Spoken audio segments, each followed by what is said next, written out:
আসসালামু আলাইকুম। আজকে আপনাদের দেশি মুরগি রান্নার রেসিপি দেখাবো। এই টিপস ফলো করে ব্রয়লার মুরগি কিংবা সোনালী মুরগির রান্নাও করতে পারবেন। রান্নার প্রতিটি ধাপে থাকবে অনেক টিপস। চলুন তাহলে শুরু করা যাক। এখানে আমি একটি বড় সাইজের আস্ত দেশি মুরগি নিয়েছি। চুলায় একটি পাত্র বসিয়ে তার মধ্যে আমি রান্নার তেল দিয়ে 1 কাপ পরিমাণ পেঁয়াজ কুচি দিয়েছি। কিছু গরম মশলা দিয়ে দিচ্ছি, 2টা তেজপাতা, 3টা দারচিনি, 4-5টা এলাচ এগুলোর মধ্যে দিয়ে তেলের সাথে ভালোভাবে মিক্স করে নিব।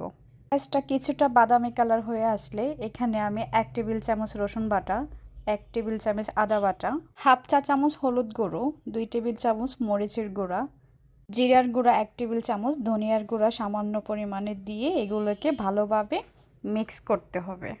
এটাকে নেড়েচেড়ে কিছুক্ষণ ঢাকনা দিয়ে মশলাটাকে ভালোভাবে কষিয়ে নিব। যখন তেলটা উপরে চলে আসবে তখন বুঝতে হবে মশলাটা ভালোভাবে কষানো হয়েছে। মধ্যে আগে থেকে ধুয়ে রাখা মাংসটা এখানে আমি দিয়ে দিলাম।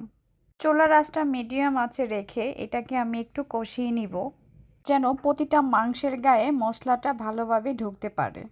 এবার এটাকে 6 থেকে 7 মিনিটের মতো আমি ভালোভাবে কষিয়ে নিব। এবার সামান্য নেড়েচেড়ে এটাকে আমি ঢাকনা দিয়ে ঢেকে দিব এবং চুলার আঁচটা কমিয়ে দিব। কষানো হয়ে গেছে, এবার মাংসটা সিদ্ধ করার জন্য আমি কিছুটা পানি অ্যাড করব।